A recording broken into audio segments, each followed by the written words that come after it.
Today is part 3 of the Way of Integrity series. As a reminder, we are going through the book, The Way of Integrity by Martha Beck. We have already gone through the first 2 parts in the previous 2 episodes. So if you have not listened to those episodes yet, go back to those episodes and start with the first in the series. This whole thing will make so much more sense if you start from the beginning. What we've gone through so far in the first 2 episodes, the first 2 parts of this series, is starting off by identifying when you are off track in life in some way. And again, this doesn't have to mean that you are completely off track. It doesn't mean that you're shooting up heroin in a dark alley some way. It can just be the recognition that your life is not what you had hoped it would be, that you are lost in some way, that things are not going the way you want, that you need help, that you're afraid. It can be so many things, but some aspect of recognizing when you are not living your best life. So that was the first part, the first step on this journey was, again, that recognition that you have lost your way. The second step that we looked at was the exploration of what strategy you've been employing in life. Looking at what got you into that darkness, what got you into that place of feeling lost, and not running away from that truth. It can be very painful to admit to ourselves that the strategy we've been employing, the strategy we've been using isn't working. And so that admission, that honesty to yourself takes a lot of work. So that's where we've been in the first 2 parts of this series. Today we are exploring the next part. And Martha Beck in her book starts this off with a quote that is very common in the self-help and healing circles, which is, the only way out is through. And so it's this understanding that if we want out of some bad situation, if we want to make it to the other side, to have our freedom, to be free from some problem, the only way out of that is to go through it, to not run away from it, to not try to go around it, to not try to circumvent the issue, but to actually go through the suffering itself, which is what so many of us are trying to avoid or escape. And in the story of Dante, this takes place when his guide, his teacher, the poet Virgil, takes him to literally the gates of hell. So this is a quote from the Divine Comedy, where they walk up to the damned gate, the gates of hell. And on that gate, it says this: "Through me to the city of sorrow, through me to eternal woe, through me to the way among the lost people. Abandon all hope, ye who enter here."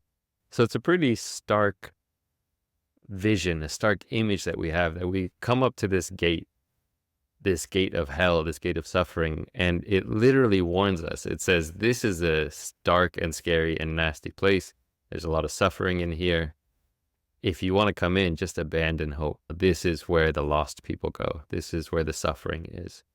And in order to progress on our journey, we actually have to make a conscious decision to walk into that suffering. And this concept is such a revolutionary concept that is going to be so helpful on your journey to recovery from addiction, if you can really follow through with it, which is learning that one of the most radical things you can do in your recovery is learning how to not run away from your pain, but how to sit with it. Whether it's emotional pain or physical pain, learning how to be with those unpleasant emotions and unpleasant feelings is one of the strongest and most powerful things you can do for your recovery. There is a quote that I remember hearing in my own journey. This was maybe a decade ago, and this again comes from Sri Nisargadatta Maharaj, who I mentioned in the last episode. And this comes from his book, I Am That, which follows a few conversations between him and his students. And one of his students was asking him in a Q&A session about pain and how to deal with pain. And at some point, the student says to Sri Nisargadatta Maharaj, he says, pain is not acceptable. And so Nisargadatta turns back to him and says this beautiful thing. He says, why not? Did you ever try? Do try, and you will find in pain a joy which pleasure cannot yield. For the simple reason that acceptance of pain takes you much deeper than pleasure does. So this understanding that if we can learn how to accept pain, and again, understanding the difference between pain and suffering. Pain is something physiological. There's some pain that is unpleasant. Suffering is the way we relate to that pain. It's the way that we have resistance to the pain in our life, wishing it were something else.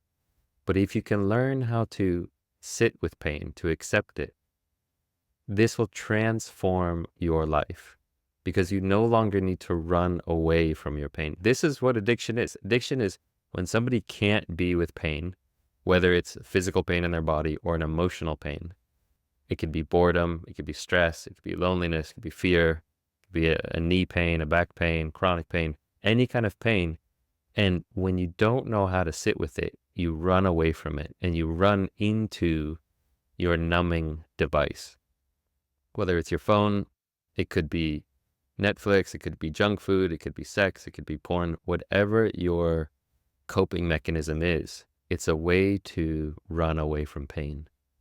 And so this powerful revolutionary practice of turning towards your pain, turning towards whatever it is that you're going through and not running away from it, but learning that being with it is the gateway to your freedom. And this is also what meditation is about, what Vipassana is about.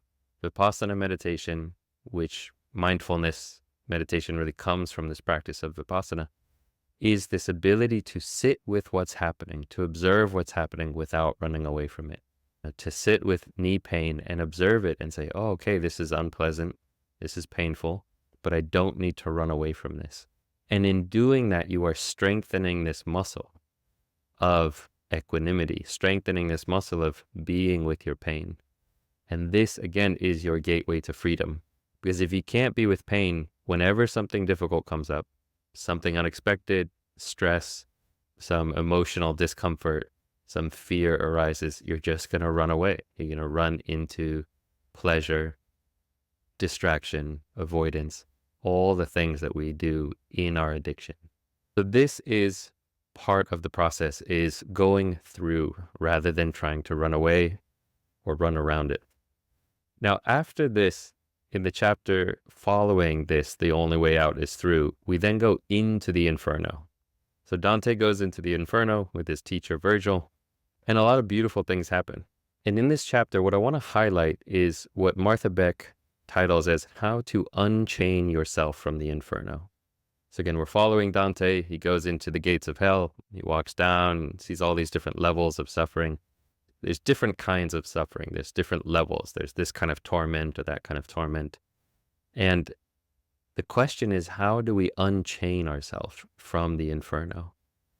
And so Martha Beck offers 3 steps. These are the 3 steps that Virgil offers to Dante, and we can do them.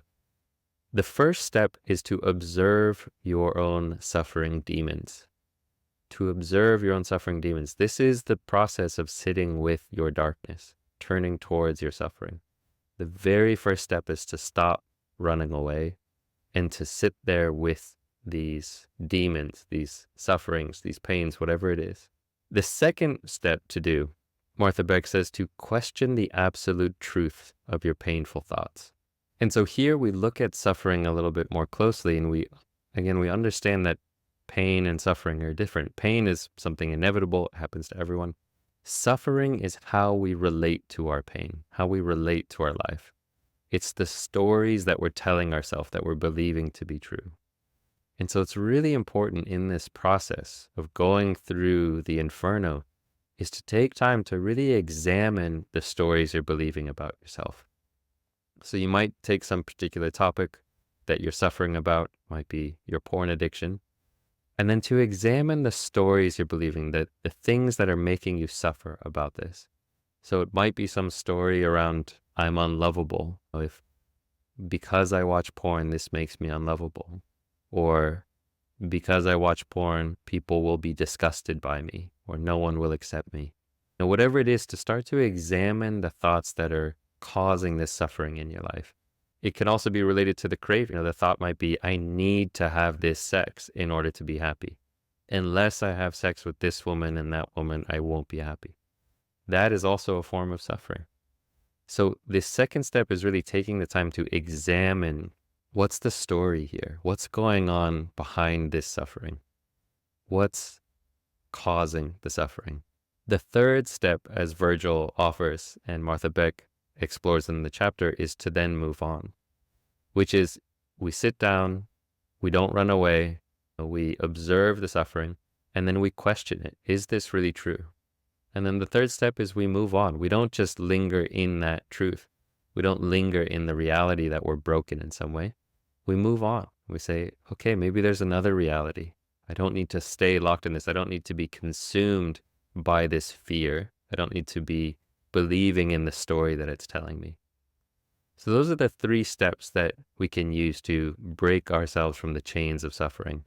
Again, observe the pain, observe the suffering. What is it? Question it. Is it really true? Is the story I'm telling myself about this true? And then move on. And to not just sit there and wallow in your pain and suffering, but to say, okay, it's time for me to move on. There is finally an exercise towards the end of this chapter that I really loved. And this is offered by Martha Beck, where she asks you to think about some fear that you had in the past. She says, think of something that you used to be afraid of, like really afraid of, in your past, and that you're no longer afraid of. And so take a moment right now, if you're listening to this, just think of something that you were feared to be true. Maybe it was being bullied by someone, or that if you told your truth to someone, you would get teased and made fun of, and something that you really feared and it no longer scares you. And then here's what she says, is to remember being truly scared of the thought, and then imagine going back in time to meet your younger self. Sit down with that child and say, I am from your future. I can tell you with 100% certainty that this thing you fear won't happen, and you won't always be afraid of it. And then to feel the ring of truth in that. For me, one of the things I was afraid of when I was a kid was whenever I would go use the toilet and sit down on the toilet, I was for some reason afraid that there would be spiders underneath the toilet, like waiting in the toilet bowl. And so I remember a couple of years, whenever I'd go use the toilet, I would look in the toilet bowl to make sure there are no spiders in there. And I was always afraid of that. And now I'm no longer afraid. It doesn't even cross my mind. And so to just envision, I can envision myself sitting with my younger self and telling myself that and say, I can tell you with 100% certainty that this thing you fear won't happen, and you won't always be afraid of it. You don't have to fear this anymore.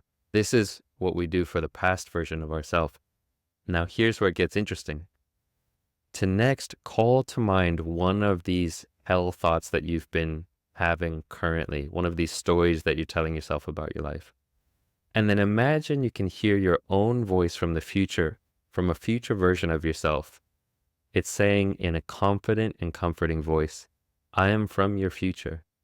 I can tell you with 100% certainty that this thing you fear won't happen, and you won't always be afraid of it. It's such a beautiful practice to do, to recognize there were things that you've been afraid of in the past that never happened, and you can comfort that inner child by saying, hey, I can tell you this won't come true. You don't have to be afraid of it.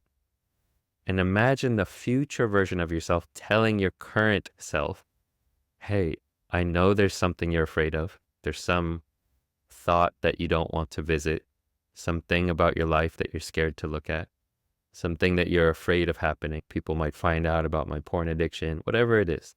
You might have this fear of something coming true. And to envision a future version of yourself coming down to comfort you and saying, I could tell you this won't come true. The deep fear that you have about this, that you're unlovable, that you're broken in some way, that you'll be left behind, whatever the deep fear is, to envision a future version of yourself saying, you don't have to worry. I've got you in this. You don't have to be afraid. So that is one of the ways we can start to unchain ourselves from these helm realms, is to really examine the underlying story and to free yourself from that. So that is what I wanted to share today. Just another snippet along this journey. The story of Dante. Will be continuing to explore this over the next couple weeks as I go through this book. I think there's just so much juice here for the path of recovery. I think there's a lot that we can learn from this book. So as a reminder, If you want to follow along with me, feel free to pick up the book yourself and start reading it. Obviously, I'm going through it in a concise way. I'm giving you guys the golden snippets from what I see, but there's so much more in the book, and I would highly recommend checking it out for yourself. So that's it for today. Signing off from another beautiful day in Amsterdam. We'll catch you guys on the next episode.